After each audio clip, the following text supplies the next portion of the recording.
G20 में नहीं शामिल होंगे शी जिनपिंग, उनकी जगह पीएम ली कयांग करेंगे शिरकत। दिल्ली में 9 और 10 को होगा सम्मेलन। कर्नाटक के मंत्री ने उदयनिधि स्टालिन का किया समर्थन, बोले जिस धर्म में समानता नहीं वो बीमारी के समान। मराठा आरक्षण विवाद मामले में बोले शिंदे और फडणवीस, कहा जालना में जो हुआ वो बेहद ही दुर्भाग्यपूर्ण। दिल्ली में पीएम मोदी से मुलाकात करेंगे सीएम योगी। राम मंदिर के उद्घाटन का देंगे निमंत्रण। जनवरी 2024 में होगा मंदिर का उद्घाटन। घोसी उपचुनाव के लिए पोलिंग पार्टियां रवाना। कल सुबह 9 बजे से शाम 6 बजे तक होगा मतदान। 8 सितंबर को आएगा रिजल्ट। घोसी उपचुनाव से पहले बसपा का बड़ा फैसला, वोटरों से नोटा का बटन दबाने की अपील। एनडीए और इंडिया खेमे में मची खलबली। बस्ती में शराबबंदी को लेकर राज्यपाल का बड़ा बयान। आनंदीबेन पटेल बोली, गांव-गांव जाकर शराब की दुकान बंद कराए महिलाएं। आगरा में सीपी के आदेश पर अवैध खनन पर कार्रवाई जारी। 6 ट्रैक्टर ट्रॉली समेत 2 जेसीबी को किया सीज। एआरटीओ औरैया का कारनामा आया सामने। चेकिंग के दौरान गाड़ी के साथ स्कूली बच्चों को लाया थाने। 1 घंटे तक धूप में खड़े रहे बच्चे। बदायूं में जमीनी विवाद के चलते 2 पक्षों में चले लाठी डंडे। मारपीट में 1 की मौत, 3 गंभीर रूप से घायल।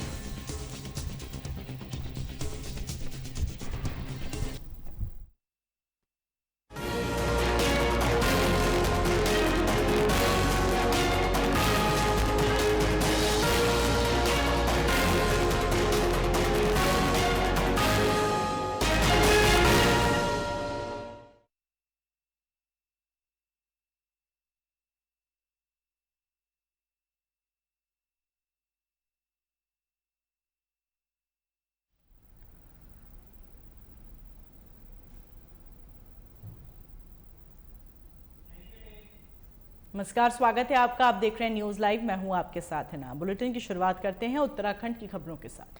हरिद्वार जिले में भले ही खनन बंद पड़ा हो, लेकिन सिडकुल बहादुराबाद हाईवे और ज्वालापुर क्षेत्र के सुभाष नगर में खनन के अवैध भंडारण बिना किसी परमिशन चलाए जा रहे हैं। वहीं जिला अधिकारी धीरज सिंह गबरेयाल ने जानकारी देते हुए बताया, जनपद में फिलहाल किसी भी तरह के खनन पर प्रभावी रोक लगाई गई है। सिडकुल बहादुराबाद हाईवे पर जिस तरीके से खनन भंडारण बनाकर संचालित किए जा रहे हैं, जो कहीं ना कहीं सड़क किनारे अतिक्रमण को भी दर्शाता है, तो वहीं इन्हीं अवैध खनन भंडारणों की वजह से कई दुर्घटनाएं भी सामने आ चुकी हैं। इस अवैध खनन भंडारण ऊपर लगाम लगाने के लिए विभाग ने कमर कस ली है। जल्द ही प्रशासन के अधिकारियों के साथ संयुक्त टीम बनाकर अवैध तरीके से संचालित हो रहे खनन भंडारणों पर कार्रवाई की जाएगी।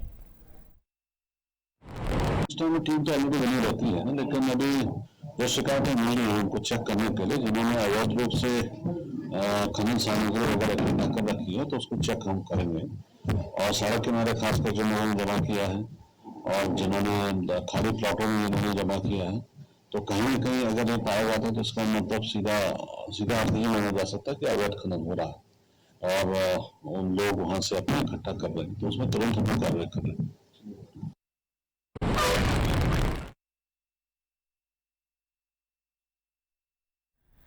उत्तराखंड के सीमांत जिले हरिद्वार के यूपी से लगे 2 बॉर्डरों पर बड़े प्रवेश द्वार बनाए जाएंगे। हरिद्वार रोड की विकास प्राधिकरण जल्द ही नारसन और चिड़ियापुर बॉर्डर पर प्रवेश द्वार बनाने जा रहा है। इन प्रवेश द्वारों पर प्रदेश की संस्कृति और कला की झलक भी नजर आएगी, जिससे दूसरे प्रदेशों से उत्तराखंड में आने जाने वाले यात्रियों को यहां प्रवेश करने का खास एहसास होगा। हरिद्वार रोड की विकास प्राधिकरण के उपाध्यक्ष अंशुल सिंह का कहना है, उत्तर प्रदेश से उत्तराखंड में आने पर कोई प्रवेश द्वार नहीं है। मुख्यमंत्री पुष्कर सिंह धामी द्वारा निर्देशित किया गया उत्तराखंड एंट्री पर प्रवेश द्वार उत्तराखंड की संस्कृति के तहत बनाया जाएगा, जिसमें उत्तराखंड की झलक दिख सके और आने वाले लोगों को उत्तराखंड की अनुभूति हो।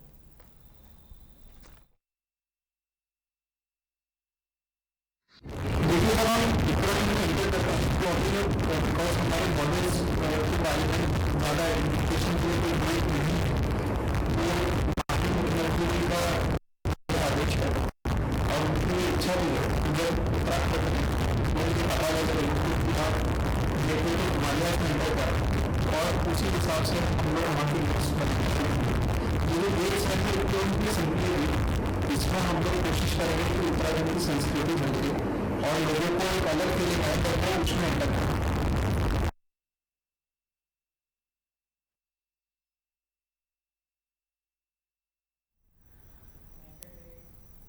हरिद्वार प्रशासन ने सख्त कार्रवाई करते हुए 2 कार्यकर्ताओं को गिरफ्तार किया था। बताया जा रहा है कांग्रेस कार्यकर्ता प्रदेश सरकार के कार्यों का विरोध कर रहे थे। वहीं आज इसके विरोध में कांग्रेस कार्यकर्ता सड़कों पर उतरकर सरकार के खिलाफ नारेबाजी की और सरकार पर विपक्ष की आवाज को दबाने का आरोप लगाया। कांग्रेस कार्यकर्ताओं का कहना है कि इस मामले में पीछे नहीं हटेंगे और लगातार सरकार के विरुद्ध प्रदर्शन करेंगे।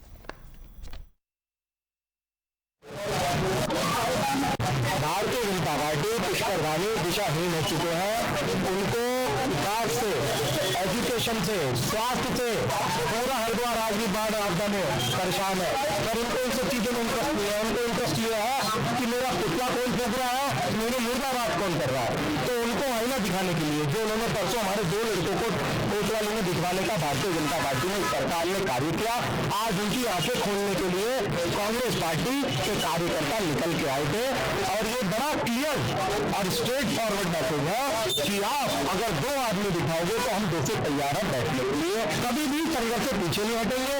और अगर ये सोचता है कि ऐसे दबा के करके हमारे पुतले छीन के अगर हमें दबा लेंगे तो गलत करना है। ये अपनी आदत बदल लें, ये रोज पुतले टूटने के आदत डाल लें।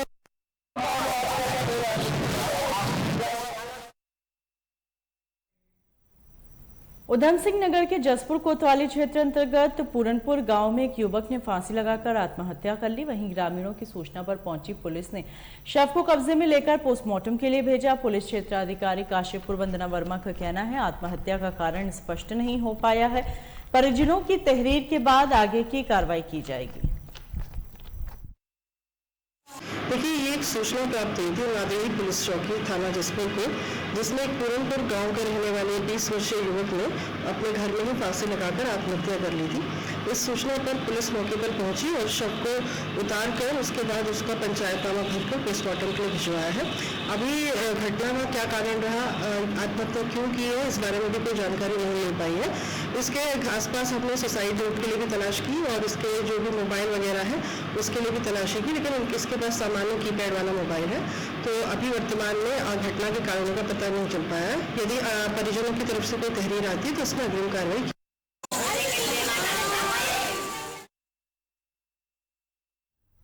उदयनिधि स्टालिन ने सनातन धर्म को लेकर एक बयान दिया है, जिसे लेकर राजनीति गलियारों में छिड़ा विवाद थमने का नाम नहीं ले रहा। वहीं इस पर अब उत्तराखंड के सीएम पुष्कर सिंह धामी का भी बयान सामने आए। सीएम धामी ने मीडिया के सामने कहा उदयनिधि स्टालिन का बयान निंदनीय है, उनकी जितनी निंदा की जाए कम है। यह इंडिया गठबंधन की सोच को दर्शाता है। गठबंधन के अन्य सहयोगियों द्वारा इस पर कोई बयान न देना, चुप्पी साधना उनकी सोच को दर्शाता है। मुख्यमंत्री स्टालिन के पुत्र उदयनिधि स्टालिन के द्वारा दिया गया बयान अत्यंत ही निंदनीय है। उसकी जितनी निंदा की जाए कम है। यह दर्शाता है कि जो INDA गठबंधन बना है, इस गठबंधन की घटिया सोच को दर्शाता है कि ये गठबंधन सनातन के बारे में किस प्रकार के विचार रखता है। सनातन के अन्य गठबंधन के सहयोगियों के द्वारा इस पर कोई बयान न दिया जाना, ये उनकी सोच को दर्शाता है, बल्कि इसमें उनकी चुप्पी साधना निश्चित रूप से इसकी जितनी निंदा की जाए कम है। सनातन शाश्वत है, सनातन वैज्ञानिकता पर आधारित है, इसको कोई समाप्त नहीं कर सकता। यह अनादिकाल से अनंत तक रहेगा। और 2024 के लोकसभा चुनाव में देश की जनता सनातन के बारे में जो उनके विचार हैं, उन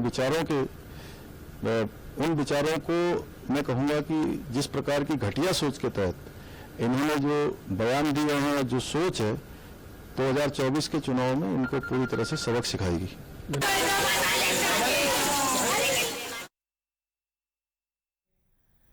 प्रयागराज जिले के सराय इनायत थाना अंतर्गत लीलापुर गांव में 2 पक्षों में जमकर लाठी डंडे चले, जिसमें से एक पक्ष के कुछ दबंग दूसरे पक्ष के लोगों पर कुल्हाड़ी और लाठी डंडों से हमला करने लगे, जिसमें कई लोग गंभीर रूप से घायल हो गए, जिनका स्वरूप रानी अस्पताल में इलाज चल रहा है। इलाज के दौरान एक व्यक्ति की मौत हो गई, दूसरे व्यक्ति का इलाज अभी भी जारी है। पीड़ित पक्ष का कहना है पुलिस उनके साथ भेदभाव कर रही है और उचित धाराओं में FIR न दर्ज होने के कारण अभी तक उनको मृतक युवक का शव नहीं मिला है।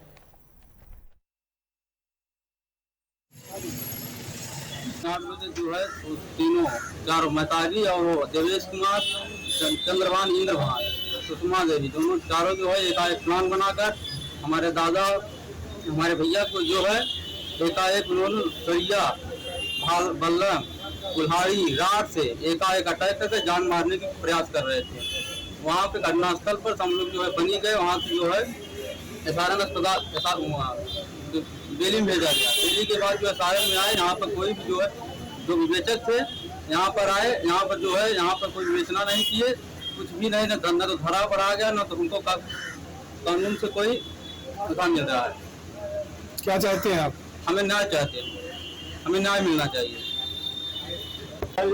हमारे भाई और हमारा दोनों भाई धर्मेंद्र और गिरजा शंकर बैठका में बैठे थे जब घर में, वो पाछे से कुल्हाड़ी लेके चंद्रभान और चंद्रभान सूर्यभान, इन्होंने जब इनको मारा हमारे भाई को गिरजा शंकर के, और जब हमारे पिता की आए कल्लूरा और उसके माँ जनवर सुषमा देवी, दिवेश कुमार फरसे से मारा, टंगारी से कहे मारा, कोई बात नहीं थी सर, अनायास जो इन्होंने पहले से राय बनाया था मरने के लिए, और एकाएक हल्ला न कुछ एकाएक चढ़ के मार दिए।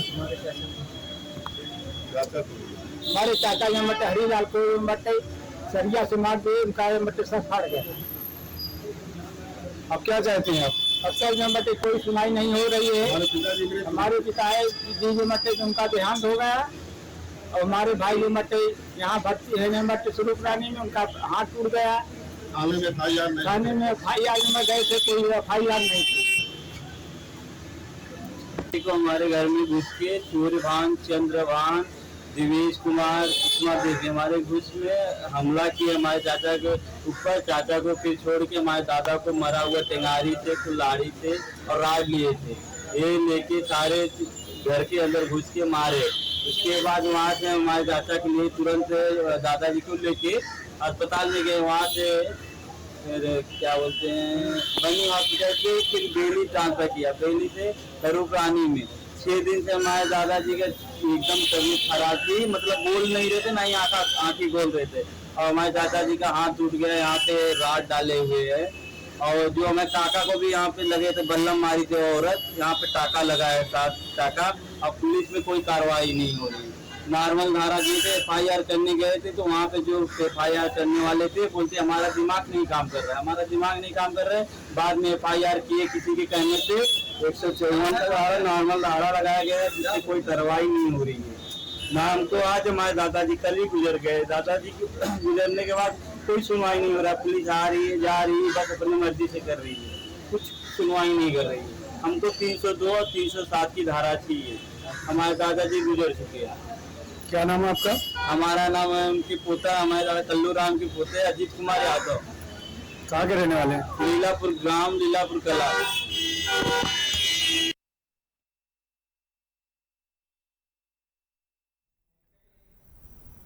उत्तर प्रदेश के मुख्यमंत्री योगी आदित्यनाथ मंगलवार को दिल्ली दौरे पर रहेंगे। वो प्रधानमंत्री नरेंद्र मोदी से मुलाकात करने वाले हैं। सूत्रों का कहना है दोनों नेताओं के बीच राम मंदिर के उद्घाटन को लेकर चर्चा होगी।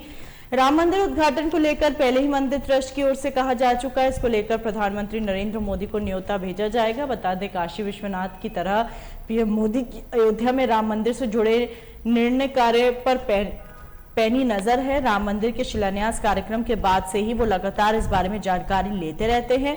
वहीं सीएम योगी भी समय समय पर इस संबंध में समीक्षा बैठक करते हैं ताकि समय से पहले तैयारियां पूरी की जा सके।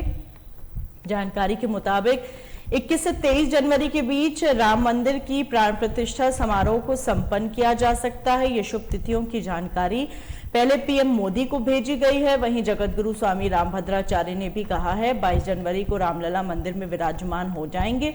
उधर पीएम मोदी के कार्यक्रम को देखते हुए सुरक्षा व्यवस्था भी चाक चौबंद होगी।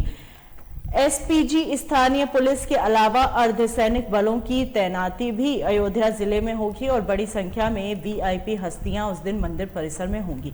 अयोध्या में राम मंदिर के अलावा सरयू नदी किनारे रामचरितमानस के नाम से विशेष सांस्कृतिक केंद्र भी बनाने की तैयारी चल रही है।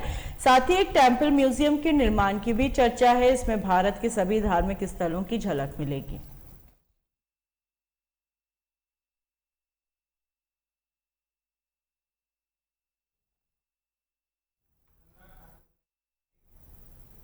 तमिलनाडु के मंत्री उदयनिधि स्टालिन के बयान पर केंद्रीय मंत्री अनुराग ठाकुर ने हमला बोला है। अनुराग ठाकुर ने इंडिया गठबंधन को घमंडिया गठबंधन बताते हुए कहा, सनातन था, सनातन है और सनातन हमेशा रहेगा। उन्होंने इंडिया गठबंधन के नेताओं से माफी की मांग की है। चलने की हसरत वाले कितने ही खाक हो गए, हिंदुओं को मिटाने के खाक वाले कितने ही राख हो गए।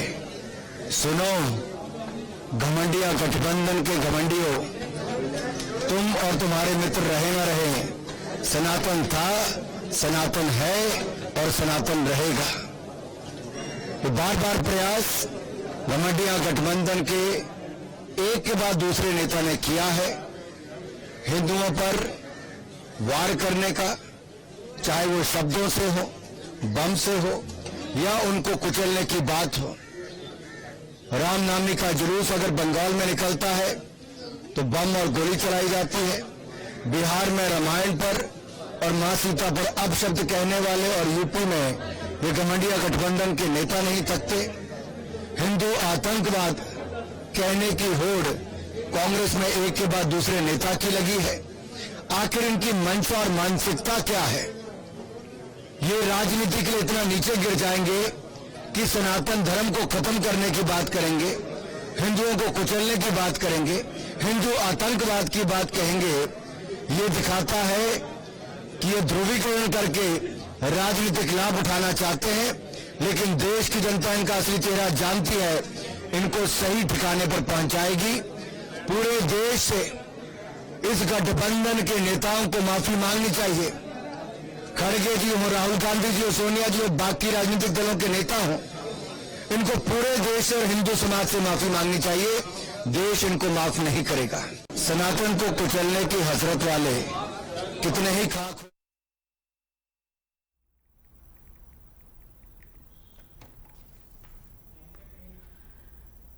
राजस्थान बीजेपी की परिवर्तन यात्रा के तीसरे चरण के तहत आज रक्षा मंत्री राजनाथ सिंह ने जैसलमेर में कांग्रेस पर जमकर निशाना साधा।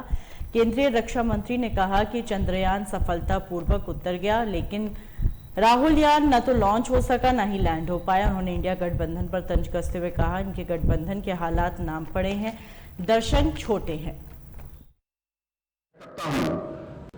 आज आप सबके बीच आकर मुझे बेहद खुशी हो रही है और जो उमंग और उत्साह आप सबके अंदर यहां पर मैं देख रहा हूं, मैं विश्वास के साथ कह सकता हूं। एक पेपर वहां छू गया क्या कोई?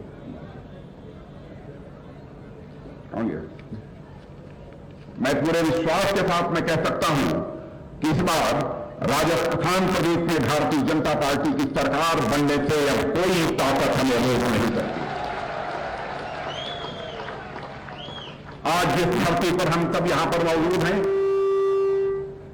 मेरे बहनों भाइयों, या बाबा रामदेव जैसे अवतारी पुरुष की जन्मभूमि है, तो वहीं पर महाराजा तेजाजी महाराज जैसे लोगों की भी यह जन्मभूमि है। यह पूरा क्षेत्र मरुभूमि के साथ साथ वीरभूमि है, और इतना ही नहीं, यह तपोर भूमि है और साथ ही साथ अणुभूमि है।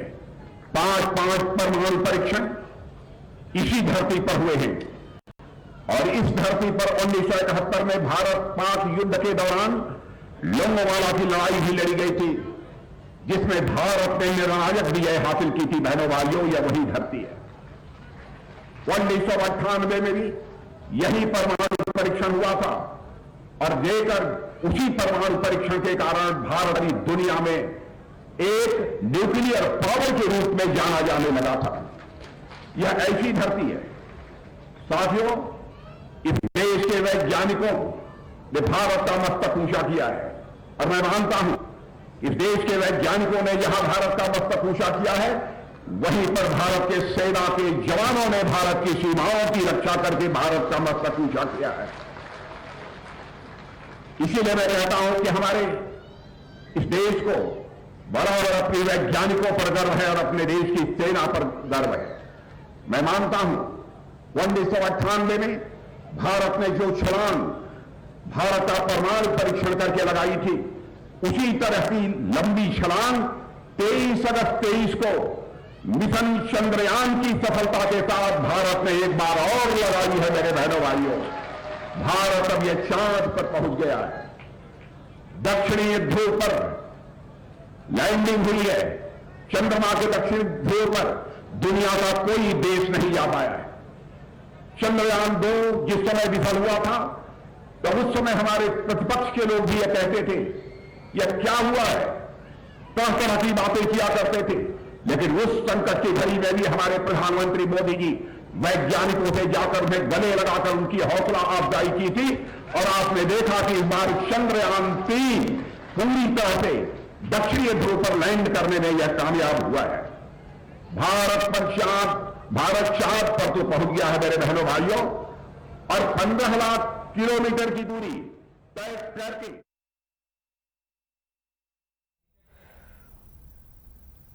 वहीं उदयनिधि के सनातन पर आपत्तिजनक बयान पर बीजेपी प्रवक्ता सुधांशु त्रिवेदी ने प्रेस कॉन्फ्रेंस करके तीखे हमले किए। सुधांशु ने कहा, इंडिया गठबंधन के और स्टालिन के बेटे ने हिंदू धर्म को लेकर जो कहा, इससे पहले बिहार के शिक्षा मंत्री, यूपी के स्वामी प्रसाद मौर्य और कांग्रेस के कर्नाटक के मंत्री, उनके तत्कालीन गृह मंत्री सुशील कुमार शिंदे ने भी बयान दिया। लेकिन इसके बाद केरल से कश्मीर तक सभी नेता शांत थे।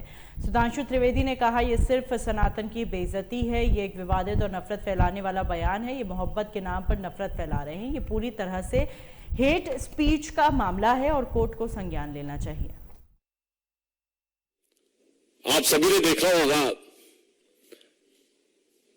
कि इस तथाकथित INDIA ऑब्लिक घमंडिया गठबंधन की घटक दल तमिल के DMK के मंत्री उदयनिधि जो स्टालिन जी के बेटे हैं, उनका जो एक बयान आया है, उससे ये मोहब्बत के दुकानदार का असली किरदार अब पूरी तरह उजागर हो गया है। क्योंकि हम ये कह रहे हैं कि ये कोई आइसोलेशन में दिया गया बयान नहीं है। This is not a statement given in isolation, but it is having a complete consequential sequence. आप पिछले कुछ समय से देखिए, बिहार के शिक्षा मंत्री पहले हिंदू धर्म ग्रंथों के बारे में बयान देते हैं, ये भी INDIA ऑब्लिक घमंडिया के घटक दल है। फिर उत्तर प्रदेश में स्वामी प्रसाद मौर्य अभी चंद दिन पहले हिंदू धर्म धोखा है बोल चुके हैं। याद करिए, इससे पहले कर्नाटक में वर्तमान में PWD मिनिस्टर सतीश जारकिहोली, जो कांग्रेस पार्टी के हैं, मुख्य घटक घमंडिया गठबंधन का, ये बोल चुके हैं हिंदू शब्द बड़ा गंदा है, जब ये कार्यकारी अध्यक्ष हुआ करते थे कर्नाटक प्रदेश कांग्रेस के। गोपाल इटालिया, जो इस समय आम आदमी पार्टी के महासचिव हैं, जो गुजरात आम आदमी पार्टी के अध्यक्ष हुआ करते थे, वो बोल चुके हैं कि मंदिर नहीं जाना चाहिए, देवी देवताओं की पूजा नहीं करनी चाहिए। और अब उससे पूर्व के भी दौर की बात याद करें तो जब ये सत्ता में थे, जैसे आज आदरणीय गृह मंत्री जी ने बात याद दिलाई है कि क्या कहते थे, मुस्लिम should have first right over the national resources of India. इन्होंने अपने मन से तथाकथित हिंदू आतंकवाद की पूरी थ्योरी कर ली थी। याद करिए, जनवरी 2013 यूपीए सरकार के गृह मंत्री सुशील कुमार शिंदे जयपुर में बयान देते हैं कि हिंदू टेरर कैंप चल रहे हैं और जब सदन में उनसे पूछा जाता है आप होम मिनिस्टर हैं, आपने बयान दिया है तो सबूत दीजिए, तो अपना स्टेटमेंट विड्रॉ कर लेते हैं कि मैंने ऐसे ही कहा था।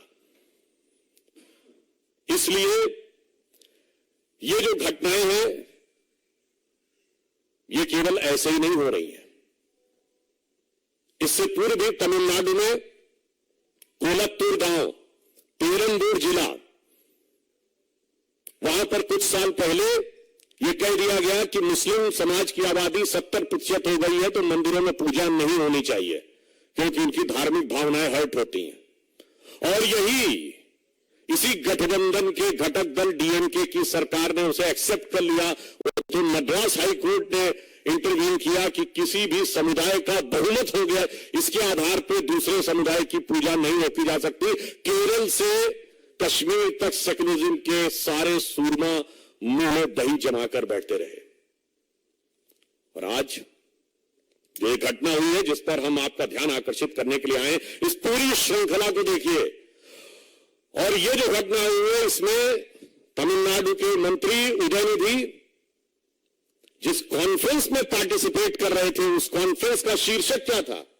इरेडिकेशन ऑफ सनातन धर्म। ये कोई बाई चांस मुंह से निकला बयान नहीं था, ये बाकायदा कॉन्फ्रेंस हो रही है जिसका शीर्षक है इरेडिकेशन ऑफ सनातन धर्म। हिंदी में कहेंगे सनातन धर्म का समूल नाश। इरेडिकेशन की हिंदी हुई सनातन धर्म का समूल नाश। और ऐसा भी नहीं कि वो सीधे बयान दे रहे थे, आप सबने क्लिप देखी होगी, पढ़ रहे थे कागज से। इसका मतलब it was well thought after, well written, with a proper design, with a proper conclusion.